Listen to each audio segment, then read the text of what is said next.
자, 시작하십시다. 제4절 고소, 제4절 교소. 교재는 45페이지고, 수사의 단서를 보고 있죠. 수사의 단서. 지난 시간에 했지만, 수사의 단서를 잡아서 수사에 착수한 다음에, 입건을 해야 수사가 개시된다 그랬잖아, 그지? 근데 고소, 고발 이런 것들은 입건을 안 하더라도 바로 수사가 개시됩니다. 근데 고소는 이거는 항상 시험 문제로 보면 돼요. 전체적으로 별표 한 4개쯤 해놔. 여기 전체적으로 꼭 한 문제씩 나와요. 꼭 한 문제씩 시험에 늘 나옵니다. 그리고 이 형사법상 이 고소 쪽을 모르면 뭐 해결될 게 없어요. 그래서 시험으로도 중요하고 우리 일상생활에서도 많이 쓰이는 것들이고, 그래서 잘 해줘야 되는데, 출발이 뭐냐면 고소는 누구를 위한 제도이냐, 무엇을 위한 제도이냐, 요거부터가 중요합니다. 아까 이게 안 떴었는데. 고소 그러면 나오는 사람, 얘 누구지? 고소왕 강용석이라고. 지금 이제 조용해졌는데 한때 뭐 국회의원 한다 뭐 난리를 쳤던 사람이고. 근데 이 그림을, 인터넷 그림을 자기 사무실 광고용으로도 써먹더라고. 자기를 비하하는 말을. 그 다음에 뭐 이런 얘기가 있었고, 뭐 옛날 외적에 이제 최효정이 고소하기 시작해가지고 뭐 온갖 고소를 다 해요. 그래서 뭐 악플러도 200명 고소하고 했는데 뭐 거의 다 이기질 못해. 그래서 패소왕으로 이름이 바뀌었고 다 지더라고. 패소왕 이렇게. 그래서 이름이 패소왕이고, 그 다음에 신고소왕도 있어요. 신고소왕. 변희재라는 그 극우 농객이라고 그러네. 우파 농객, 극우로 돼버렸지. 뭐 온갖 자기들한테 조금이라도 그 이상한 댓글 달면 다 고소했던 사람이고, 그 다음에 세월호 허위 인터뷰라고 했던 홍가희 씨 고소가 돈을 많이 벌었어요. 800명이네. 헛소리 했다고 모욕하면 묻어고 오셨는데, 이게 괜찮아. 왜냐하면 합의금을, 고소 취소할 때 합의금을 많이 안 요구해. 30만 원, 50만 원 요구해. 그러면 수사받는 쪽의 입장에서는 저거 뭐 서울까지 올라가서 수사받으려면 KTX 타야지, 하루 깨지지 이러니까 귀찮거든. 그지? 수사받으면 이건도 되고 뭐 전과도 남을 것도 불안하니까 대부분 합의해줘요. 그래서 뭐 50만 원 추지 그러고 포기해버린단 말이야. 근데 이게 50만 원 100명이면 얼마야? 100명이면, 그지? 근데 800명이니까 돈을 꽤나 몇 억씩 벌었다 그러더라고. 이거 가지고. 그리고 그걸 부추기는 변호사들도 있고, 합의를 원하는 사람한테 변호사 좋다, 뭐. 그래서 어이구야, 이거 뭐 세게 받았네. 200에서 500만 원씩. 어이구, 이거 뭐 또 뭐 몇 억 벌었겠네. 자, 그래서 고소는 그런 불합리한 점도 있지만 뭘 위한 제도냐면 바로 피해자 보호를 위한 제도입니다. 그거 책에 안 쓰여져 있으니까 고소 바로 밑에다 이 말 써놓으세요. 고소는 피해자 보호를 위한 제도이다. 고소는 피해자 보호를 위한 제도이다. 곧 이제 비교가 나오는데요. 우리 일상생활에서는 고소나 뭐 고발이나 그 말이 그 말인 것처럼 쓰이지만, 고소는 피해자 보호를 위한 제도니까 누가 해야 고소일까? 피해자가 하는 것이 고소겠지, 그지? 고발에는 누구든지 할 수 있기 때문에 세상 범죄와 관계없는 제3자면 누구든지 할 수 있도록 돼 있어요. 그럼 범죄 예방을 위한 제도죠.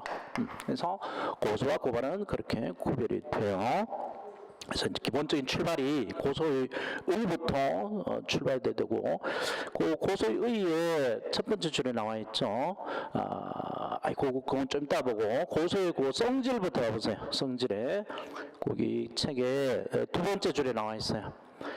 의는 고소는 피해자 등 고소권자가 수사기관에 대해 범죄자 자신과의 범위를 처벌한 권한에서 표시다. 그 밑에 고소는 수사의 단서이나, 아직 수사는 아니라는 거죠. 수사의 단서이나, 친고죄의 고소는 친고죄 친고죄 곧 나옵니다. 친고죄. 이거 어떻게 외우라 그랬죠? 내가 첫날에 첫날 강의 사모 비누 이렇게 외우라 그랬잖아. 곧 나와. 다시 한번 볼 테니까 46페이지에 나오지, 그지? 참고에 친고죄 바로 뒷페이지에 나와요.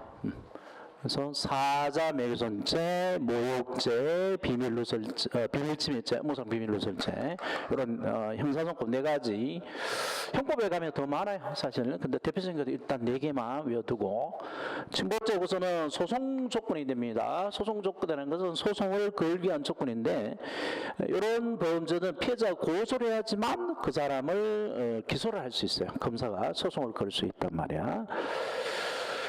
따라서 친고죄 공소제기에 고소 없거나 고소 취소된 때는 법원은 공수기각 판결을 해야 됩니다. 어디에 해당해서?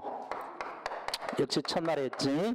재모다취 고처 여기에 해당하기 때문에, 이유에 해당하기 때문에 재무다취 고처라고 외우는 여기에 공소제기 절차가 법률의 규정 위반에 무효인데 해당합니다. 그래서 공수기각 판결로 끝을 내게 돼 있죠. 공사 판결은 이 검사의 공소 제기가 법에 안 맞겠으니까 그걸 갖고 가라, 내버리는 거로 그랬죠, 그죠? 공수가 판결로 끝을 냅니다. 더 이상 하지 않아요. 자, 그 다음에 이제 출발이 굉장히 중요한 출발이 바로 고소의 개념을 알아두는 건데, 이렇게 고소는 피해자 보호를 위한 제도니까 고소권자가 하는 게 고소입니다. 고소권자가 하는 게 고소고, 고소권자가 또 수사기관에 가서 해야 돼요. 수사기관. 그러면 수사기관에는 어떤 사람이 있느냐 하면 경찰이나 검사 같은 게 수사기관이죠. 그래서 고소권자가 수사기관에 대하여 뭘 신고하느냐 하면 범죄 사실을 신고합니다. 저 사람이 나한테 욕을 했어요, 나한테 뭐 명예를 훼손했어요, 뭐 이런 거. 범죄 사실을 신고하여 또 범인의 처벌을 요구해야 됩니다. 이거 없으면 고소가 아니에요. 그냥 범죄 사실만 신고하면 고소가 아니고 그건 뭐 신고일 뿐이고요. 그래서 범인의 처벌을 요구하는 의사표시다. 이게 고소 개념입니다. 그래서 고소권자는 뒤에서 별도로 보겠고, 그런 세 가지 개념 덩어리, 아니 4가지죠. 수사기관에 대해서 해야 된다. 범죄 사실을 신고한다. 그 다음에 범인의 처벌을 요구해야 된다. 의사표시다. 여기 의사표시라는 점이 더 중요하고 어렵죠.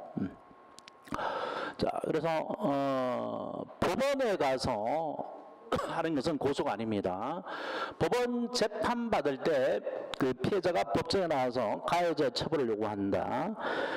뭐 거기에 진정서를 내거나 증언하면서 처벌을 요구하는 것, 이거는 고소로 보지 않습니다. 그 다음에 범죄 사실 신고해야 되는데 무슨 범죄를 자기가 당했는지 그 대상을 특성해야 돼요. 특성. 그냥 막연히 저 새끼가 나한테 뭐 해코지해서 일년도가 아니고 나를 욕을 했는지 명예로 해서 냈는지 아니면 폭행을 했는지 협박을 했는지 그것을 분명히 해야 됩니다. 근데 상세히 구체적이 언제 어디서 어떻게 했다 이렇게 상세히 구체적으로 할 필요는 없고, 대체적으로 이런 범죄 사실이구나 알 수 있을 정도로만 특정을 하면 되고, 그 다음에 피해 신고에 그치고 범인을 처벌을 요구하지 않으면 고소라고 말하지 않는다. 처벌을 요구하는 의사가 나와야 되고요. 그 다음에 의사표시이기 때문에 의사표시라는 법률행위적 소송이 됩니다. 이게 좀 말이 추상적이라서 어려운데 이게 중요해요, 사실은. 그래서 여기 고소 파트가 시간이 많이 걸리고 어려운 게, 이게 민법 지식도 필요하거든. 민법 지식도 있어야 되고 형법 지식도 있어야 되고, 그래서 모든 게 다 섞여지기 때문에 이쪽이가 앞에 처음 형사법 공부할 때 하나의 고비가 돼요. 양이 많아져 버려서. 근데 대충 뭐 그렇지 넘어가 버리면 이거 아무 소용이 없어. 사상 누각에 머리 위에 집을 쌓은 거하고 다름이 없어요. 그래서 이쪽은 시간이 좀 걸리더라도 이런 기초 개념들 하나하나 더 쌓고 갈 거예요. 요 기초 개념이 뭐 앞으로 형사소송법뿐만 아니라 형법 공부하는 데도 도움이 돼요. 그런 법 지식이 없으면 어렵기 때문에. 그리고 형법은 워낙 양이 많아서 이런 것들을 다 설명할 시간이 없어요. 그래서 형사소송법 강구할 때 그런 거 듣고 하면 형법 할 때도 많이 도움이 될 거예요. 자, 그래서 법률행위적 소송이라는 점. 그 다음에 조금 더 깊이 가면 이렇게 고소는 고소권자가 수사기관에 대하여 범죄 사실을 신고해서 범인의 처벌을 요구하는 의사표시이기 때문에 무엇보다 중요한 것은 범죄 사실만 신고하면 되지 범인이 누구이다까지 지목할 필요가 없다는 거. 이게 일단 출발해서 중요합니다.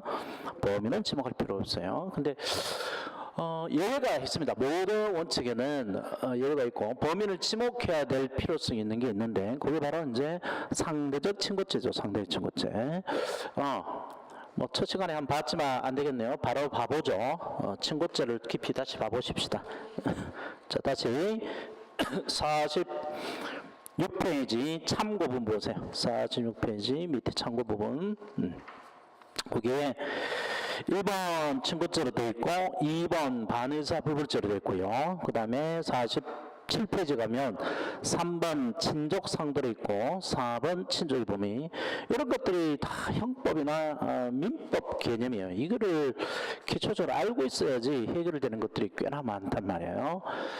그래서 먼저 친고죄부터 보십시다. 친고죄. 친고죄 말 뜻은 피해자가 친히 몸소 뭐 이런 의미죠. 몸소 고소를 해야 처벌하는 범죄다. 이런 의미입니다. 구구적으로 설명하면 친고죄.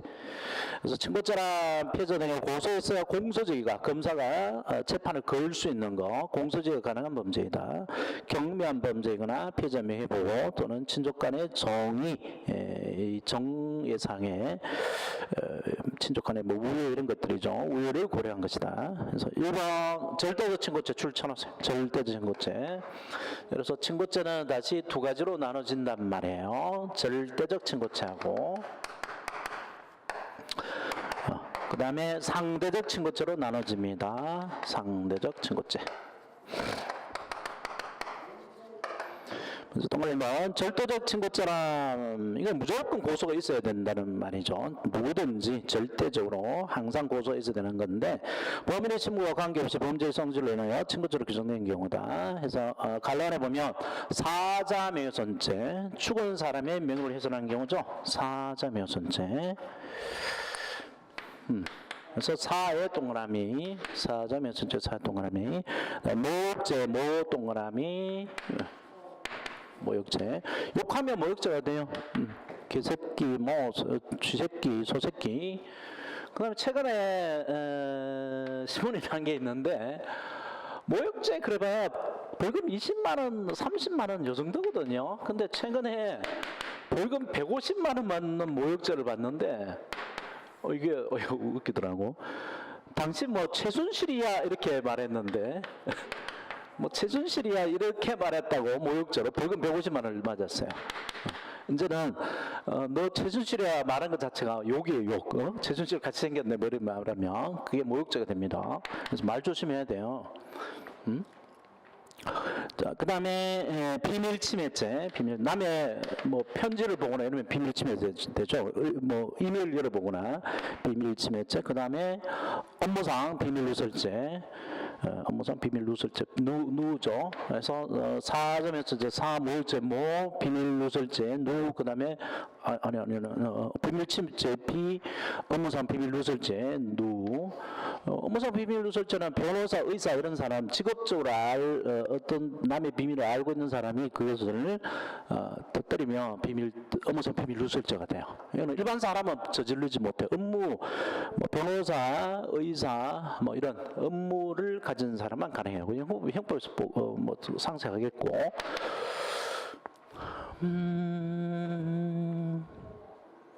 이 정도만 봐도 충분합니다. 이 4개만.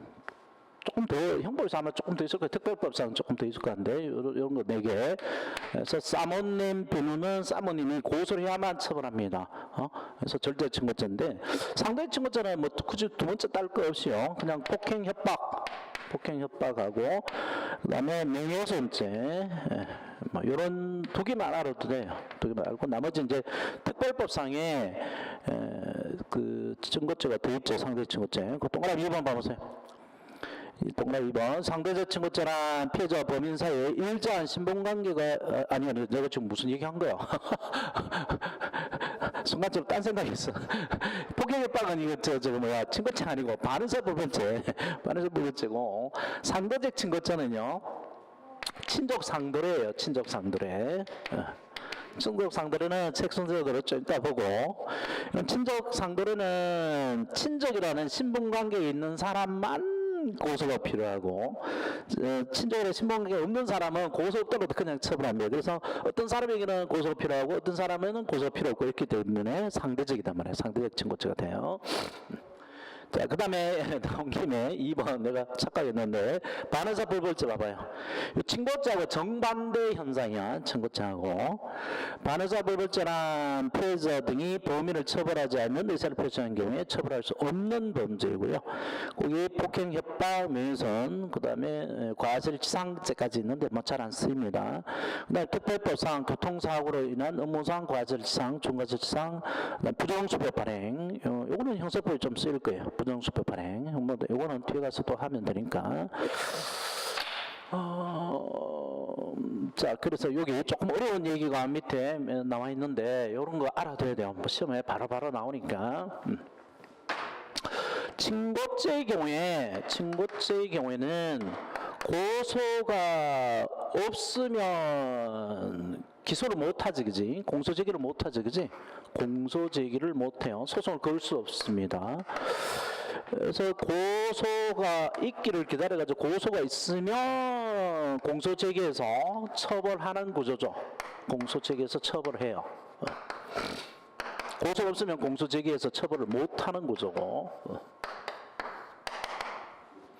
그러면 친고죄 사모피누라는 이런 범죄는 피해자가 고소를 해줘야지만 처벌할 수 있게 된다는 얘기죠. 그죠? 그래서 고소라는 것이 공소, 이게 소송이잖아. 소송을 걸 수 있는 소송 조건이 되는 거죠. 고소의 존재가 이게 있어야 돼요. 고소의 존재가 소송 조건이 되는 경우예요. 그런데 반의사불벌죄는 정반대 구조로 이루어져 있단 말이야. 반의사불벌죄는 피해자가 고소를 안 해도 처벌하는 거죠. 고소를 안 해도 공소제기가 가능해요. 공소제기해서 처벌할 수 있는 구조입니다. 고소 안 하고 공소제기 처벌하는데 피해자가 반대 의사를 표시하면 반대 의사가 바로 고소 취소겠죠. 반대 의사를 표시하면 그때서는 공소를 제기해서 처벌할 수 없는 거죠. 처벌을 못하는 구조입니다.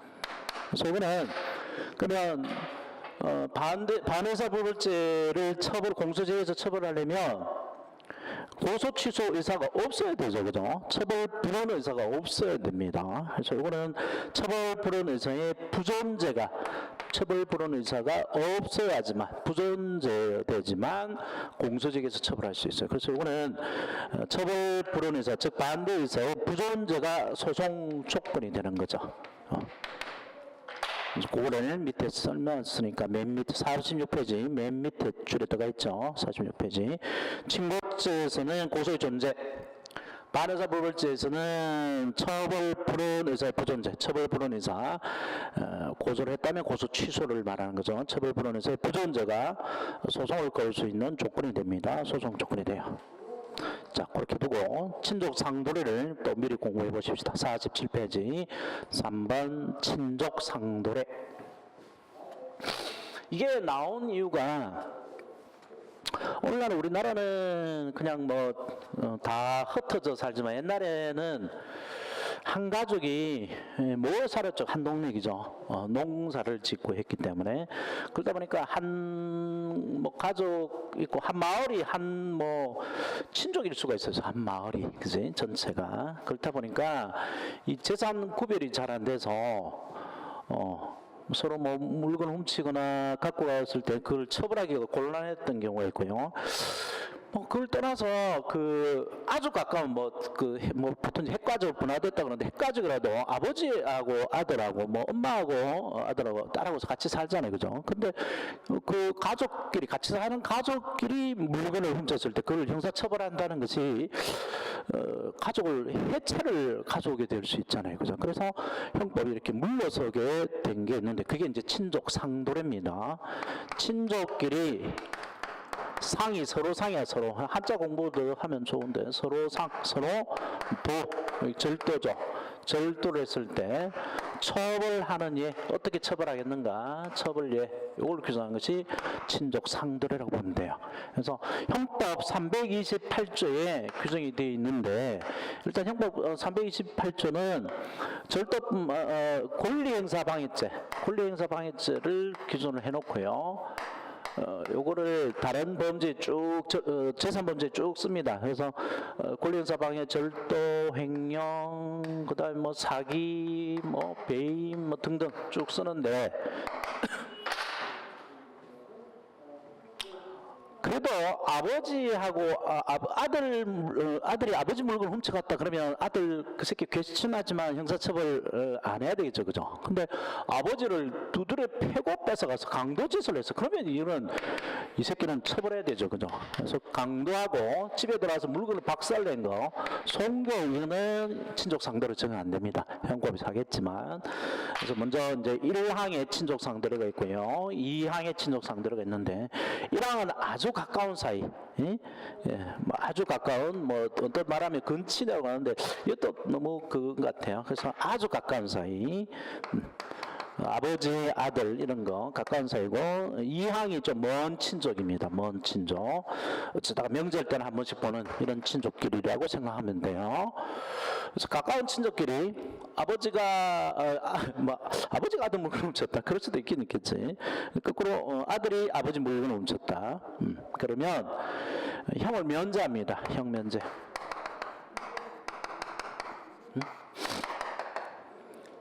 뭐 대구에서 일어난 일인데 대구에 금은방을 운영하는 그 아버지가 금은방이 틀려가지고 CCTV 돌려왔는데 CCTV에 안 나왔구나. 금방 훔친 놈이 틀은 놈이 뭐 집 나간 아들이었어. 가출한 아들이 자기 집을 친구하고 틀어버렸다고. 그래서 그놈이 그걸 훔쳐가지고 부산에 가서 팔로 돌아다니는데 뭐 초학생밖에 안 되는 보는 애들 이런 놈들이 기공차를 팔러 다니니까 금방 눈치챌 거 아니에요, 그죠? 운영해 한 사람은. 그래서 금방 신고가 되고 잡혀서 이제 어디서 훔쳐왔냐 이렇게 해보니까 자기 집이다 이거야. 그래서 얘는 처벌을 면합니다. 아버지 물건을 아들 훔쳐갔다고 해서 처벌하면 이 뭐 가족관계가 영원히 깨질 거니까 처벌하지 않아요. 그래서 1번에 거기 나오죠. 직계혈적. 직계혈적이란 말이 무슨 말이야?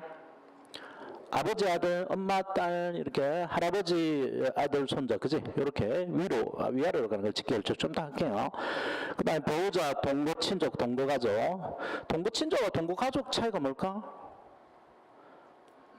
왜 가족이란 말을 더 넣었을까?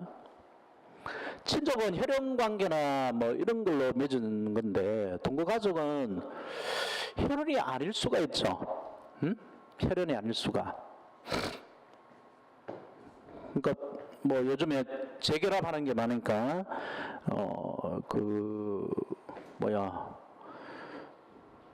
계모가 있다든지 이러면은 계모는 친족이 안 들어가잖아, 그치? 그래서 동거 가족에 들어가고요.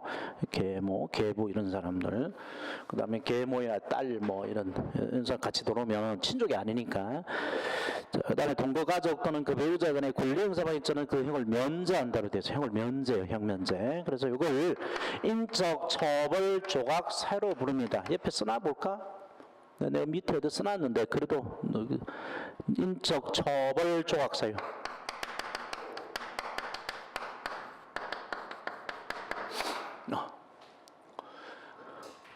그 빵을 털은 놈을 처벌을 하려면은 그 놈이 그 집 아들이 아니어야 되죠. 그 집 아들이면 형을 면제되니까, 그지?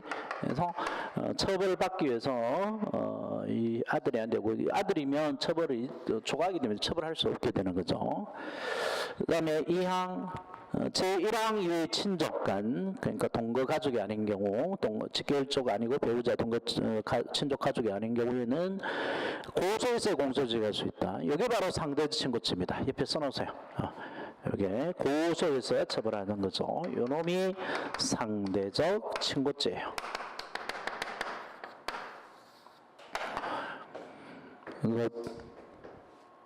그러면 봐봐, 시험 문제도 그런 게 나온 게 있는데, 동거하지 않는 친족이, 그래서 결혼해가지고 결혼해서 분가한 누나 집을 군대 간 남동생이 놀러 갔다가 용돈이 궁하자 누나한테 돈 달라고 하는데 퇴짜를 맞았는데 누나도 뭐 돈 없다 이러니까, 그래서 누나 집에 가서 남동생하고 이 친구들이 가서 털었어요. 폐물을 갖고, 결혼 예물을 갖고 튀었어. 그러면 이 남동생 처벌하려면 누나가 뭘 해야 돼? 이 새끼 고소해야 되죠, 그죠? 고소해야 처벌합니다. 근데 이 친구는 고소 하나하나 얘는 처벌받아요. 그래서 이런 누나 동생 같은 친족 관계라는 신분 관계에 있는 사람은 고소해서 되고, 신분 관계 없는 사람은 고소 안 해도 처벌하는 범죄. 그래서 어떤 사람한테는 고소 필요하고 어떤 사람한테는 고소 필요 없으니까 친고죄가 상대적이라는 거죠. 상대 친고죄예요. 그래서 그 밑에 이렇게 옆줄 돼 있는 거 보면은 거기 써져 있죠. 설명을. 가까운 친족끼리 범한 재산죄는 형을 면제함으로 인적처벌 조각 사유가 되나, 1항.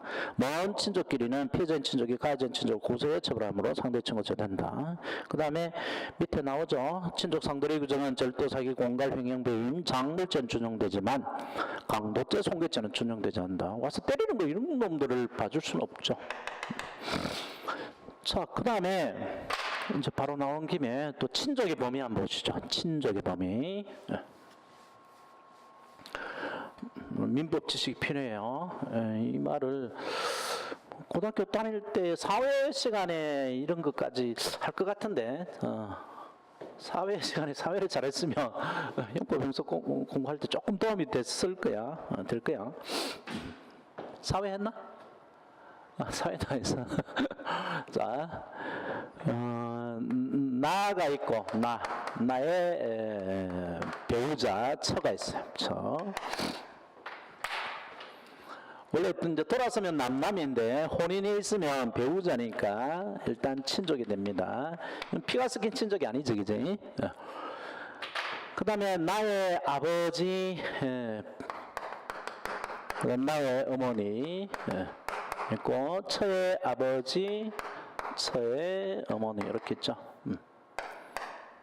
그러면 그 다음에 아버지의 아버지, 아버지의 어머니, 어머니의 아버지, 어머니의 뭐 이렇게 있죠. 나 있고, 손자 있고, 아들 있고, 뭐 손자도 있다 치자. 그 다음에 나의 형제 자매가 있겠죠. 형제 자매. 그 다음에 처의 형제 자매. 그 다음에 아버지의 형제 자매. 할아버지 형제 자매 이렇게 쭉 있단 말이에요. 촌수 계산을 할 때는 서로 자기들의 공통된 직계 존속으로 올라가서 하는 거 1촌이지, 그치? 그 한마디 1촌. 그래서 아버지하고 나하고는 1촌, 나하고 아들하고도 1촌. 그러면 할아버지하고 손자 사이는 2촌인 거지, 그치? 2촌. 그리고 형제끼리도 2촌이지. 왜냐하면 나의 형이나 나의 동생, 이 아버지하고 1촌, 나하고 아버지 1촌이니까 형제끼리는 2촌, 그치? 그 다음에 아버지의 형제의 아들은 또 위에 올라가면 되잖아, 그지? 그래서 이렇게 가면 아버지의 아버지 형하고 나하고 몇 촌이야? 아버지 형하고 나하고 형제는 2촌이고 나하고 아버지는 1촌이니까요 3촌이 되는 거지, 그치? 그래서 3촌인 거지, 3촌. 그 3촌의 아들하고 나하고도 몇 촌이야? 4촌인 거지, 그지? 이종서, 뭐, 4촌 적어내 그러잖아. 자, 이제 첫 번째 개념이 여기서 아버지, 할아버지, 이렇게 올라가는 거, 외할아버지, 외할머니, 이렇게 올라가는 거를 그리고 이렇게 쭉 나하고 아들하고 손자 이렇게 이렇게 연결된 거, 이걸 직계라 그러죠. 직계 쭉 빠르다 그러지. 쭉 빠르 내려오니까 직계고, 나보다 위는 뭐라고 불러? 존경할 존자를 써서 직계 존속이라고 하죠. 직계 존속. 그지? 나보다 밑에 놈들은 뭐라고 불러? 응? 직계 비속이라고 부르고, 직계 비속.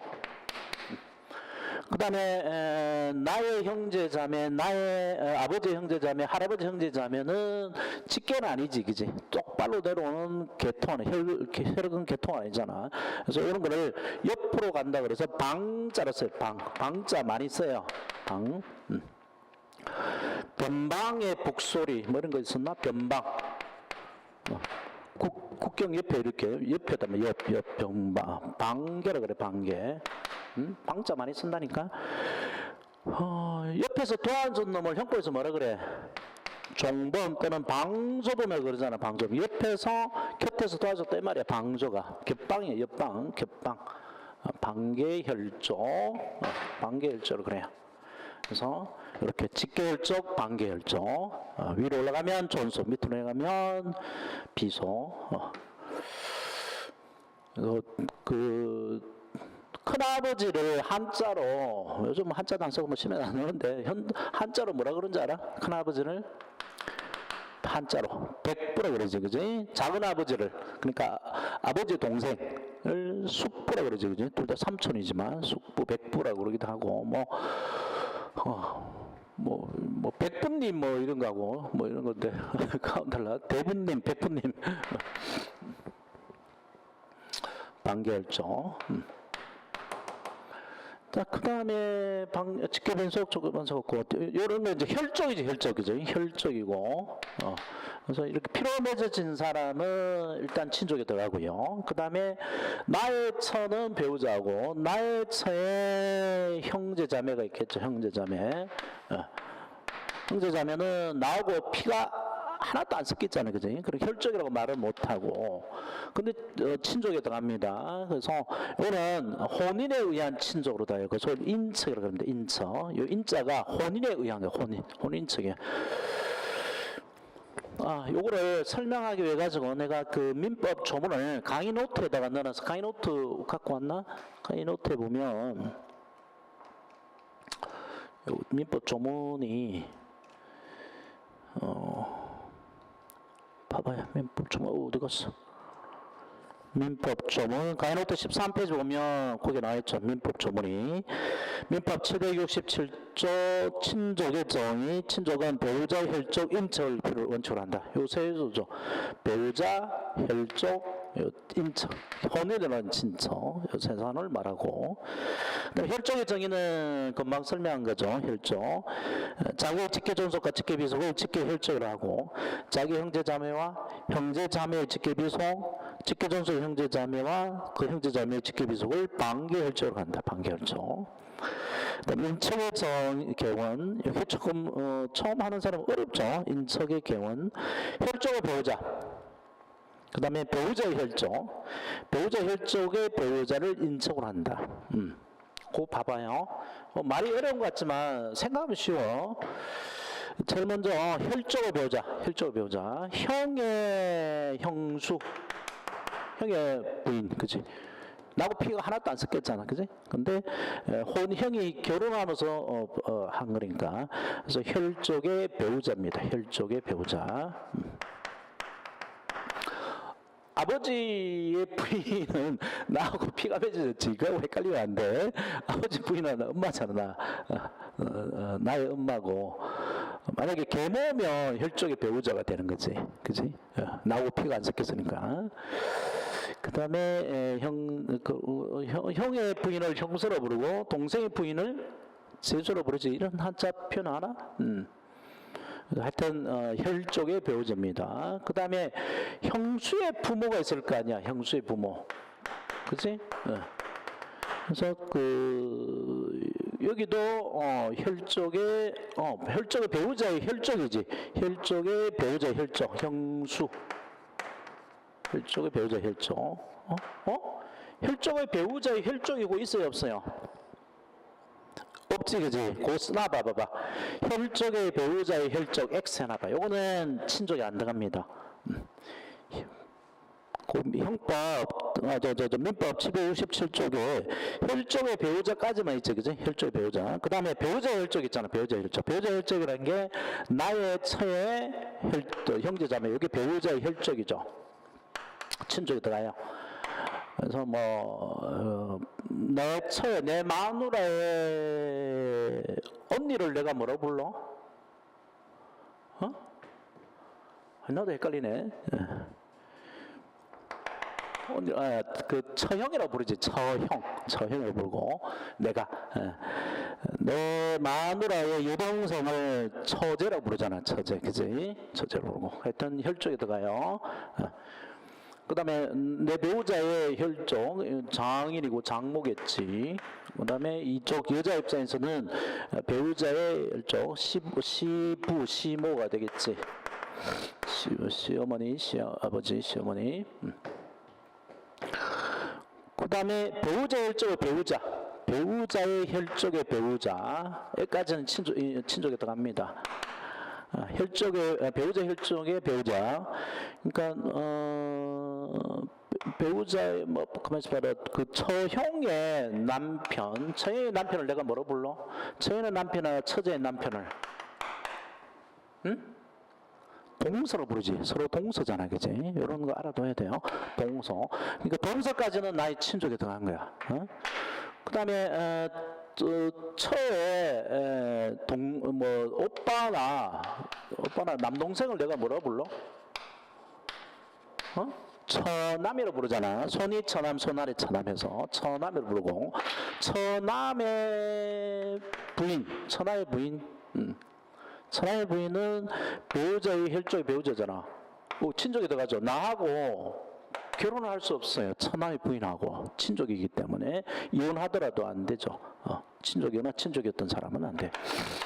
되나? 이혼하면 되는 거 아니야? 이혼하면 되는 거 아닌가?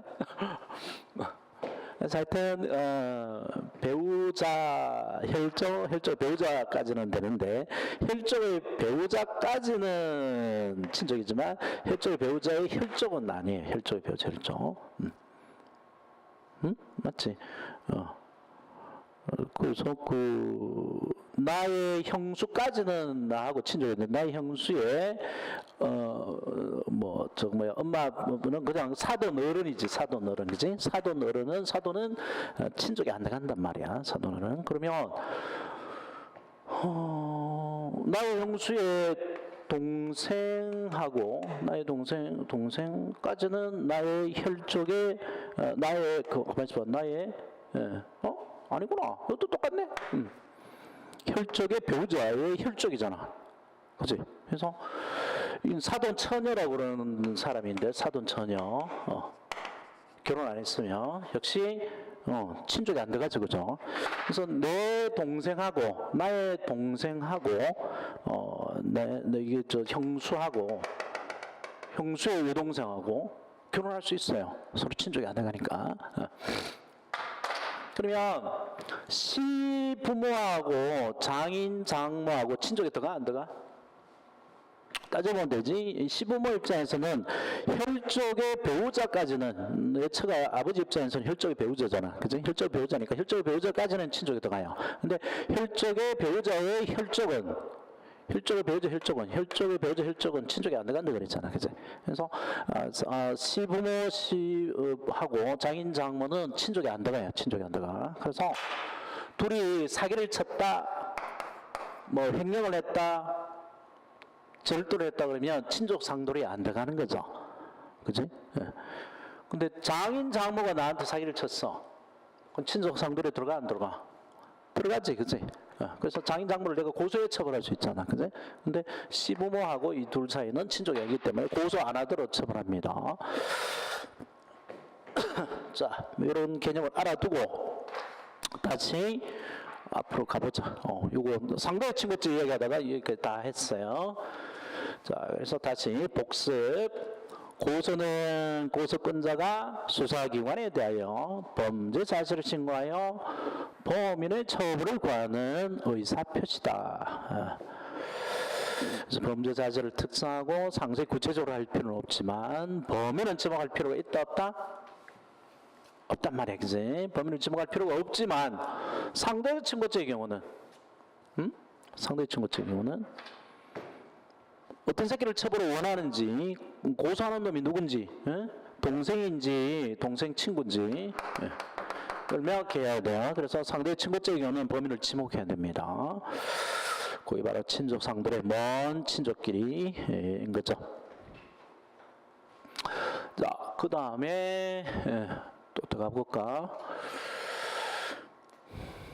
자, 이게 어려워요. 의사표시라는 점, 요놈이 어려워요. 이것도 민법 지식이 또 필요하기 때문에 어렵고, 그 가이노트 13페이지에 조금 요약을 해놨어요. 이런 것까지 다 책에 넣으면 책이 너무너무 두꺼워지고, 기초 개념을 알고 나면 이거 뭐 더 이상 깊이 알 필요가 없으니까 내가 일부러 가이노트로 빼버렸어요. 그래서 의사표시라는 점에서 법률행위적 소송이다, 이런 표현은 가끔 형사법 책에 나옵니다. 법률행위적 소송이다.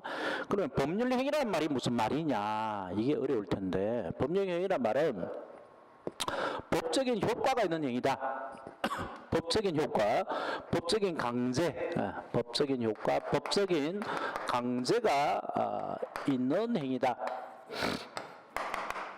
특히 의사표시를 하면 그 의사표시대로 법적인 효과가 주어지는 걸 말합니다. 그래서 대표적인 것이 뭐 계약이 있는데요. 계약. 아파트를, 요즘 아파트 값이 얼마나? 한 10억 하나?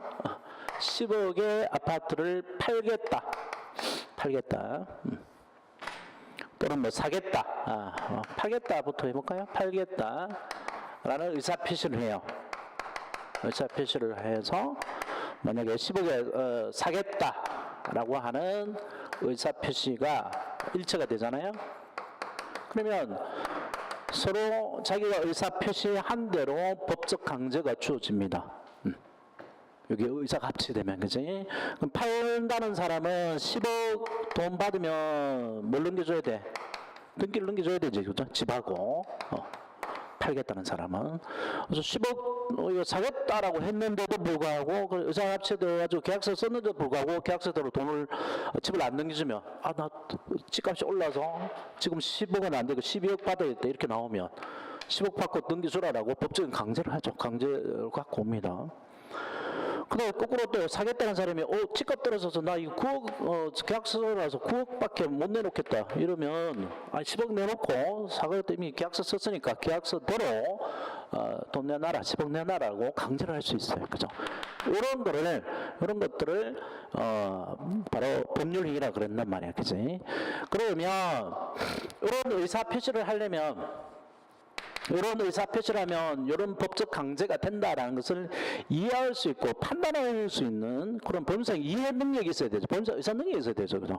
의사 능력 있는 사람이 이런 의사표시를 해야지 그 의사표시대로 법적인 강제가 주어지지.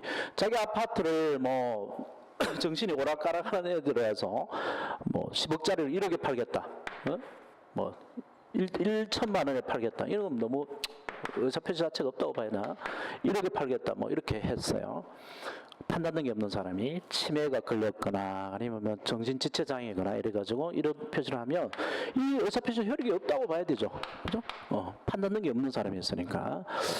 근데 어떤 사람은 이런 의사 판단 능력이 있고, 판단 능력, 의사 능력이지, 법률사 의사 능력이 있고, 어떤 사람은 의사 능력이 없고, 이걸 일일이 확인할 수가 없잖아요. 응? 그래서 법이 획일적으로, 민법 획일적으로 얘가 공부를 얼마나 했든, 뭐 학교를 중퇴를 했든 말았든 나이가 일정 나이가 되면, 19세죠. 성년자. 19세라는 성년이 되면 공부를 얼마 했든 누구 집에서 자랐든 했든 간에 이런 법률적 판단력이 있다 보자. 이런 의사표시를 하면 이런 책임을 져야 된다는 법률적 강제가 지어진다라고 하는 그런 법률상 행위능력이 있다고 보자라고 만들었어요. 그걸 이제 성년 개념으로 만드는 거고요. 그래서 줄여서 행위능력 그럽니다. 법률 행위능력인데 법률적인 법적 강제가 이루어지는 행위를 할 수 있는 능력, 판단 능력, 이걸 말하는 건데 그걸 줄여서 행위능력 그래요. 그래서 행위능력 있는 사람을 원칙적으로 성년자로 봅니다. 옛날에 20세였는데 지금은 19세로 다운이 됐죠. 19세가 되면 뭐 초등을 갔든 중등을 갔든 고등을 갔든 대학교 들어갔든 안 들어갔든 다 이쪽 판단 능력이 있다고 보자고 한 거고요. 그래서 이러한 판단 능력이 없는 사람을 행위 무능력자로 그러죠. 뭐 줄여서 그냥 무능력자로 그럽니다. 정확하게 말하면 법률 행위 무능력자죠. 법률 행위 무능력자인데 다 떼고 행위 무능력자도 떼고 무능력자라고 표현합니다. 그러면 무능력자는 누구를 무능력자로 말할까요? 성년이 안 된 사람은 뭐라고 말해? 안일미자로 쓰지, 그지? 한자 표현을 많이 알면 좋아요. 안일미 해서 성년이 안 됐으니까 미성년자죠. 미성년자, 그지? 미래란 말이 아직 오지 않았단 말이야. 미래. 원래 미래. 안일미잖아. 미성년자. 그 다음에 성년이 됐더라도 판단 능력이 완전히 떨어진 사람이 있잖아요. 치매 걸린 노인들, 그지? 정신지체장애자들. 그런 사람을 뭐 형법적으로 표현하자면 심신미약자로 표현해요. 심신미약. 판단력이 좀 떨어진 사람, 이런 심신미약자로 그러고, 민법상으로는 이런 사람을 옛날에 재산을 한정해서 재산을, 자기 재산을 다스릴 수 있다. 치산이라고 그랬어. 치산. 그렇게 한정치산자라고 용어를 썼었는데 이제 고쳐가지고 한정 피후견인, 이쪽 후견 당하는 사람, 요 좀 더 하자. 한정치산자를 일단 불렀어. 이제 몰라도 되는데 한정치산자 불렀어.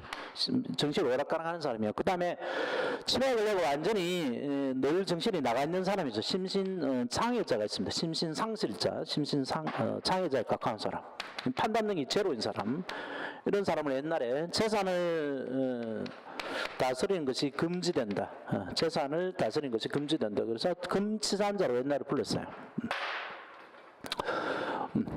그러면 미성년자라든가 심신미약, 심신상실자들은 자기 판단력이 없으니까 법에 이 사람들의 이 사람들의 뭐 어떤 법률 행위를 대신해 줄 사람을 만들어야 되겠죠. 그죠? 그래서 만든 게 바로 법정대리란 말이에요.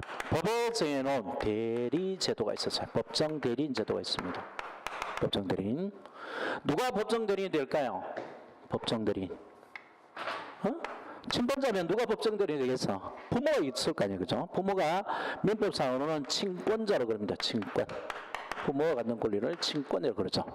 미성년자에 대한 권리, 친권자가 되고요. 부 또는 뭐가 되고, 부모가 다 있으면 부 또 뭐가 되는데, 이혼하면 누가 친권자인지 정해야 돼요. 이혼하게 되면. 그러면 부모가 다 없으면 어떻게 해야 되죠? 친권자가 아예 없으면, 부 또는 뭐가 없으면, 집안에 할머니가 있거나 이모가 있거나 뭐 삼촌이 있으면 그 사람들이 법정대리를 해주면 좋죠. 그죠? 그런 사람을 뒤를 봐주는 사람으로서 후견이라는 말을 써요. 뒤를 봐주다 이 말이지. 후견을 쓰고, 후견인들이 이제 법정대리인이 되는데, 그러면 아예 친족이 없는 사람은 어떻게 되지? 할머니도 뭐 삼촌도 이모도 뭐 아무도 없어. 고아야. 고아면 고아 원장 후견이 되는 경우도 있어요. 고아 원장. 고아원 원장 주로 누가 되죠? 교회나 뭐 성당 이런 자선사업단체가 있어요. 거기 단체 고아원 원장, 뭐 수녀님들이 있더라고. 수녀님들도 후견이 될 수가 있고요.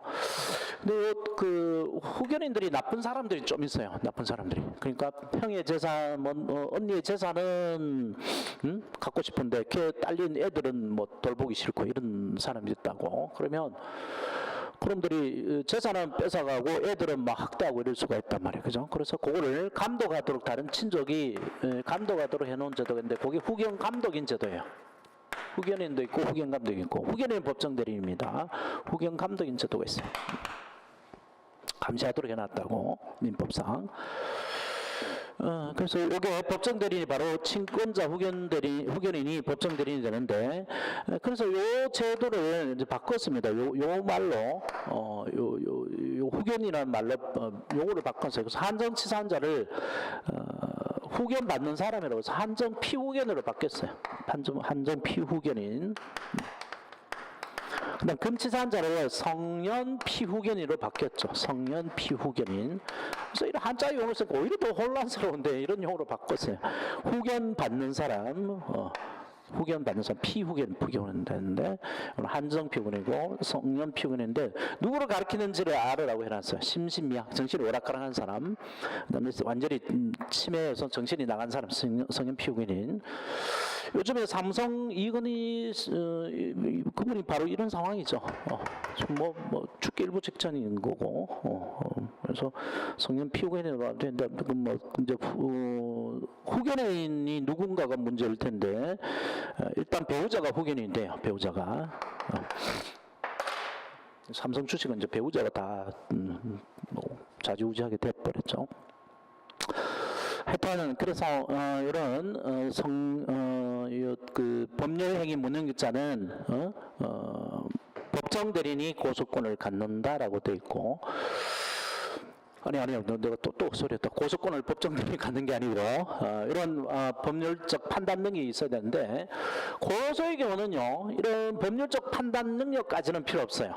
고소의 경우는 고소를 하면 내가 어떤 법적 책임을 지는가 이걸 판단할 능력이 있는 사람만이 고소할 수 있는 건 아닙니다.